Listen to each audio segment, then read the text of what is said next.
अब देखो, बहुत इंपॉर्टेंट क्वेश्चन जो है मैं आज आपको बताऊंगा वो है वेटलेसनेस के बारे में ना। अब ये इतना बड़ा क्वेश्चन आप पढ़ लो, ये सारे 10 ईयर में आ चुका है ना। इतना बड़ा भी आता है और कभी कभी यहाँ तक भी दे देते हैं। तो आपको जो है वो बताना होता है वेटलेसनेस इन एलिवेटर के ऊपर क्या वैल्यू होती है और एट रेस्ट पे क्या इक्वेशन होगी। तो ये तमाम चीज़ें आपको बतानी होती हैं। तो इस क्वेश्चन को आप सॉल्व करने से पहले मैं आपको बेसिक चीज़ बताऊं वेट और अपेरेंट वेट के बारे में, ठीक है। तो इससे पहले आप हो मे बी ये कि आप अगर दिल चाहे तो आप ये उसकी वेट के और अपेरेंट वेट की जो है वो सिर्फ और सिर्फ डेफिनेशन लगा सकते हैं। तो इसको समझने के लिए पहले आपको ये ज़रूरी है कि आप जो है वो उसकी डेफिनेशन समझें वेट की, कि वेट एक्चुअल में होता क्या है। तो आप यहाँ देखें कि right definition of weight and apparent weight, मैंने ऐसा भी क्वेश्चन काफ़ी दफ़ा देखा है 10 ईयर के अंदर। तो वेट क्या चीज़ है? The earth which attracts the body to its centre is called weight. यानी कि सिंपल अगर मैं बात करूँ आम जमाने में कि वेट आप जो आप नापते नहीं, आप मेजर वगैरह करते हैं, किसी का 70 होता है, किसी का 60 होता है, किसी का 50 होता है। तो बेसिकली यहाँ उस वेट की बात की जा रही है, आपका वेट कितना होता है। तो वो वेट किस तरीके से आपको पता लगता है, वो उसका एक फार्मूला होता है, वो होता है W इज इक्वल टू, यानी कि W फॉर वेट और mg यानी कि मास, और ग्रेविटी को जब आप मल्टीप्लाई करते हैं तो आपका वेट आ जाता है। अब देखो, वेट हमेशा जो होता है ये आपका अर्थ हो गया और इस पे आप खड़े हैं। अब वेट जो है, अब जो अर्थ जो है ना वो आपकी मतलब सेंटर से, आपका जो सेंटर है ना वहाँ से आपको अट्रैक्ट करता है, ठीक है। तो जब ये आपके बिल्कुल सेंटर से अट्रैक्ट करेगा आपका अर्थ, तो हम कहेंगे कि भाई ये क्या हो गया, आपका वेट हो गया।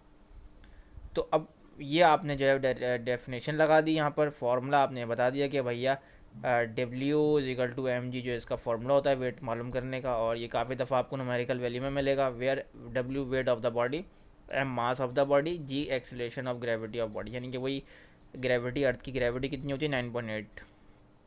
तो मास और वेट जो है वह कभी कभी बच्चे जो हैं वो मिला देते हैं, कन्फ्यूजन का शिकार हो जाते हैं। तो भैया मास और वेट दोनों अलग अलग चीज़ हैं। अब बात करते हैं किसकी, अपेरेंट वेट की। तो अपेरेंट वेट को समझने के लिए ये इम्पॉर्टेंट है कि आपको पहले उसकी डेफिनेशन पता होनी चाहिए। तो डेफिनेशन क्या है यहाँ पर आपको ऊपर आपको लिखी हुई है, the force exerted by body on it's support is called apparent wait. यानी कि वो फोर्स जो कि एक्सर्ट करे आपकी बॉडी को आपकी सपोर्ट में। अब ये इस तरीके से समझ में नहीं, इस मतलब इसकी डेफिनेशन से समझ में आपको कभी नहीं आएगा। मैं आपको बताता हूँ। यहाँ पर देखो, ये एक चीज़ है आपके पास। तो ये एक एलिवेटर है, फॉर एग्जांपल ये स्केल है, और यहाँ पर जो है हमने क्या किया, इस पर एक मास, एक बॉल लगा दी है, सही है, जिसका वेट कुछ भी है, यानी कि ये लटक रहा है इस पर। तो ये एक स्प्रिंग है, समझ लो। ये मतलब एक जो है वो इस तरीके से वो हुआ हुआ ये स्प्रिंग टाइप है। तो उसके नीचे ये मास लटक रहा है और ऊपर जो है हमने खुद पकड़ा हुआ हाथ से। तो अब ये रस्सी से हमने समझ लो इसको खुद इस तरीके से पकड़ा हुआ है और नीचे जो है वो वेट लटक रहा है। तो अब ये जो मैंने यहाँ से पकड़ा हुआ है इसको हम कहेंगे बेसिकली अपेरेंट वेट। क्यों? क्योंकि फोर्स जो है वो एक तरीके से सपोर्ट दे रहा है इसको, और क्या कर रहा है, फोर्स एक्सर्ट हो रही है यहाँ से, ठीक है ना। यहाँ वेट नीचे हो रहा है और इसके अपोजिट वाला जो है, यानी कि फोर्स एक्सर्ट जहाँ से हो रही है, जहाँ से ये सपोर्ट दे रहा है इसको हम कहते हैं अपेरेंट वेट। तो ये जो उसकी जो है वो भैया डेफिनेशन आप याद रख लो कि अपेरेंट वेट किसको कहते हैं। अब इसको समझते हैं भैया क्वेश्चन को, और इसको आप हल करने से पहले आप ये इस तरीके से लगाएंगे, वेटलेसनेस की आप डेफिनेशन बताएंगे एग्जामिनर को, ताकि उसको ये मुतमिन हो जाए कि भाई बच्चा पढ़ने वाला बच्चा है। अब देखो, वेटलेसनेस का बता रहा हूँ, the force exerting on it support will be zero. यानी कि वही अपेरेंट वेट आपका जो है वो जब ज़ीरो हो जाएगा, जब फोर्स एक्सर्टिंग जो है वो ज़ीरो हो जाएगी, तो क्या होगा, the body is said to be weightless, और आपकी जो बॉडी होगी वो क्या कहलाएगी, वेटलेस कहलाएगी। And this phenomena is called weightlessness, और इसी फेनोमेना को, इसी प्रोसेस को हम कहते हैं वेटलेसनेस।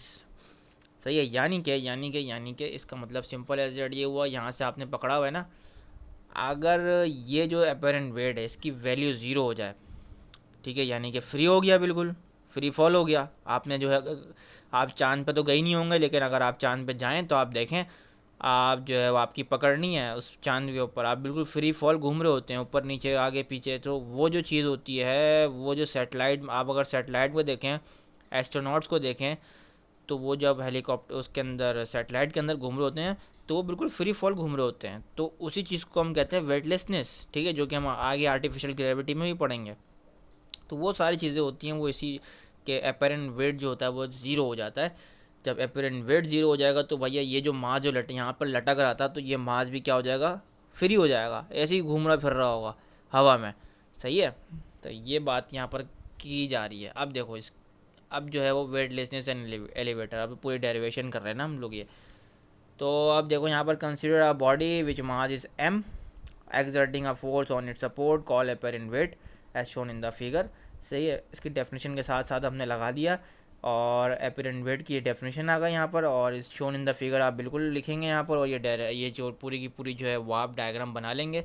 इसी तरीके से स्ट्रिंग है ये, इस तरीके से ये मास है और वेट नीचे करके एरो डाल के आप अच्छे से इसको बना देंगे। जल्दी जल्दी में बनाया ये, तो ये आप इस तरीके से बना देंगे। ये वेट है, ये मास है, ये स्ट्रिंग है, ये अपरेंट वेट है।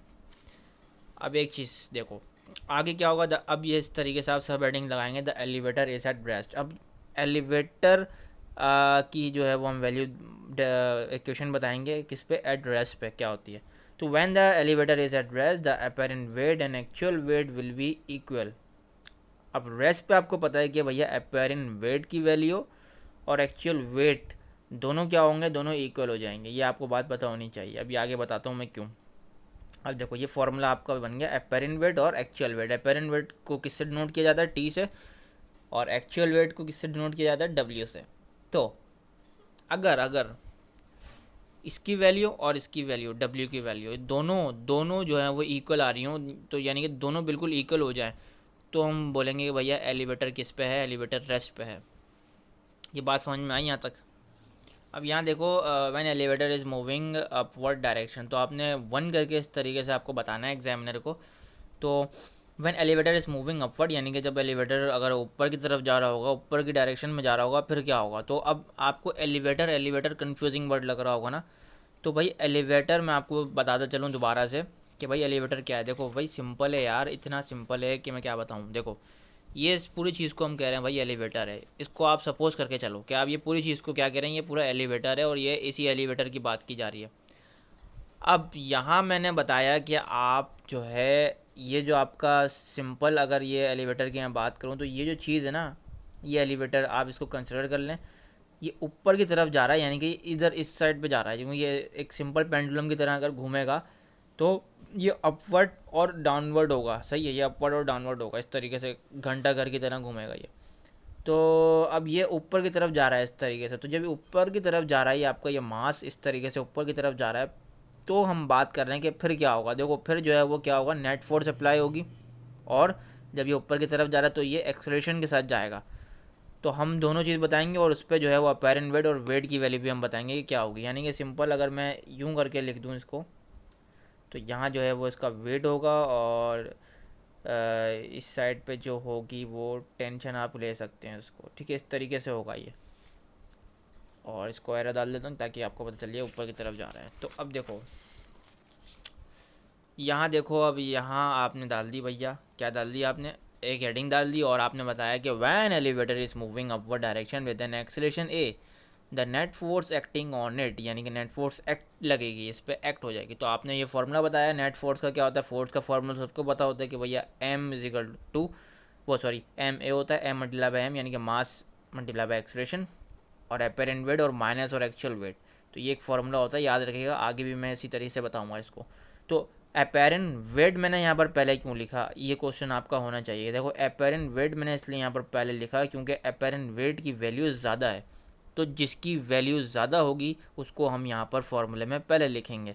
अब कैसे वैल्यू ज़्यादा है, देखो भैया जब भी ये अपवर्ड की तरफ जो है मूव करता है आपका एलिवेटर, आपका मास ये अपवर्ड की तरफ जाता है, तो यहाँ पर ये जो वेट की वैल्यू होती है वो कम हो जाती है as compare to tension. Tension की वैल्यू ज़्यादा हो जाती है, यानी कि अपैरेंट वेट की वैल्यू ज़्यादा होती है। लेकिन जब भी ये एलिवेटर ये नीचे की तरफ आता है, डाउनवर्ड की तरफ मूव करता है, तो क्या होता है, तब जो होता है भैया आपकी जो है वो वेट की वैल्यू ज़्यादा हो जाती है और अपैरेंट वेट की वैल्यू कम हो जाती है। तो इसलिए जब डाउनवर्ड की तरफ आ रहा हो तो वेट की वैल्यू को पहले लिखेंगे, और अगर अपवर्ड की तरफ जा रहा हो तो हम टी की वैल्यू यानी कि अपैरेंट वेट की वैल्यू को हम पहले लिखेंगे। तो ये आपको उम्मीद है कि ये क्लियर हो गया होगा इसका भी कॉन्सेप्ट ना। तो अब देखो इसलिए मैंने इसको यहाँ पर पहले लिख दिया। अब अपैरेंट वेट को टी से शो करते हैं, माइनस लगाएंगे, डब्ल्यू लगा देंगे, एक्चुअल वेट आपका डब्ल्यू है, तो सिंपल एज जेड यहाँ पर आपको डब्ल्यू की आपको पता है कि क्या होता है, डब्ल्यू जो होता है भैया वो एम जी के बराबर होता है, एम जी लिख दिया। अब सिंपल एज जेड क्या होगा, यहाँ पर माइनस हो रहा था वहाँ जाके प्लस हो जाएगा, सिंपल इसको कॉमन निकाल लेंगे एम को, और क्या बचा ए पॉजिटिव जी और टी। अब इसको उधर ले जाएंगे, इसको उधर ले जाएंगे, तो टी जो है वो आपका सिंपल ये एज इट इज आ जाएगा। ठीक है, तो ये आपकी निकल चुकी है। आप एक और हेडिंग लगाएंगे किसकी, डाउनवर्ड की ना, when elevator moving in downward direction, simple downward नीचे आ रहा होगा, अभी ऊपर जा रहा था तो नीचे आ रहा होगा, तो when elevator is moving downward direction with an acceleration A the net force acting on it, simple एक सेम वर्डिंग में आपको बताना है ताकि आपको ईजिली याद हो जाए ना, बहुत ईजी वर्डिंग में मैंने लिखा है यहाँ पर।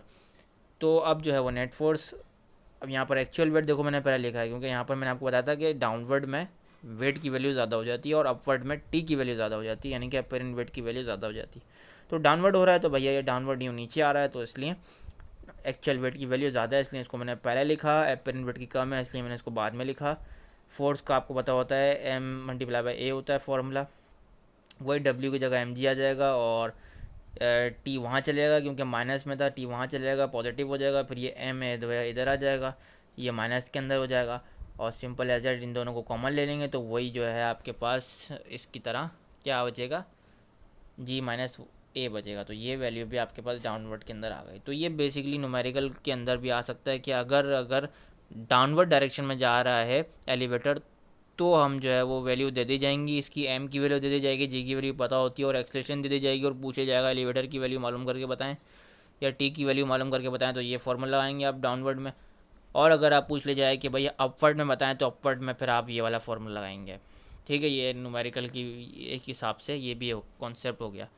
अब यहाँ पर एक चीज़ लिखी है, अगर लिखना चाहें तो लिख दीजिएगा, string breaks, when string breaks, अगर आपकी जो है वो स्ट्रिंग टूट जाए, ठीक है, या ब्रेक हो जाए फिर क्या होगा, यानी कि ये जो है आपका अगर टूट जाए ब्रेक हो जाए फिर क्या होगा, तो भैया फिर बहुत अजीब सा सूरत हाल पैदा हो जाएगी, बल्कि कुछ भी नहीं होगा, simple as that when the string of elevator is break the apparent weight is will be zero, तो आपका जो अपेरेंट वेट होगा वो जीरो हो जाएगा। क्यों, क्योंकि भाई एक चीज़ नीचे से निकल चुकी है, एक चीज़ भैया मास यहाँ पर निकल चुका है क्योंकि स्ट्रिंग टूट चुका है, तो भैया ये जो है इसने जो मतलब वेट यहाँ पर थाना हुआ था, वेट इसका जो था वो जाहिर सी बात है ज़ीरो हो जाएगा, सिंपल। तो अपेरेंट वेट क्या हो गया, ज़ीरो हो गया, क्योंकि कोई भी फोर्स पे क्या कर रही है, सपोर्ट नहीं कर रही, तो ये बहुत हल्का हो जाएगा। सिंपल इसको आप धागे की तरह कंसिडर करें या रस्सी की तरह जो है वो समझें कि यहाँ पर एक बॉल बनी हुई है, वो बॉल जो है वो निकल गई, तो आपका धागा जो होता है वो क्या कितना सिंपल हल्का हो जाता है। तो वो हल्का इसलिए होता है क्योंकि आपका जो अपेरेंट वेट होता है वो क्या हो जाता है, ज़ीरो हो जाता है।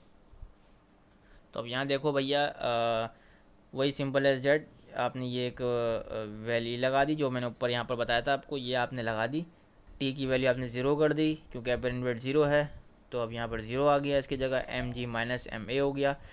अब क्या होगा, अब ये जो है भैया एम ए को उधर ले जाएंगे, और जब एम ए को उधर ले जाएंगे तो भैया सिंपल एम से एम कैंसिल हो जाएगा, तो बचेगा क्या, ए इज इक्वल टू जी, ये आपके पास जो है वो ये चीज़ बच रही होती है। तो आप ये भी बता सकते हैं सिंपल एज डेट कि भैया स्ट्रिंग जब ब्रेक्स हो जाए तो फिर ये होता है और वो होता है और ये होता है।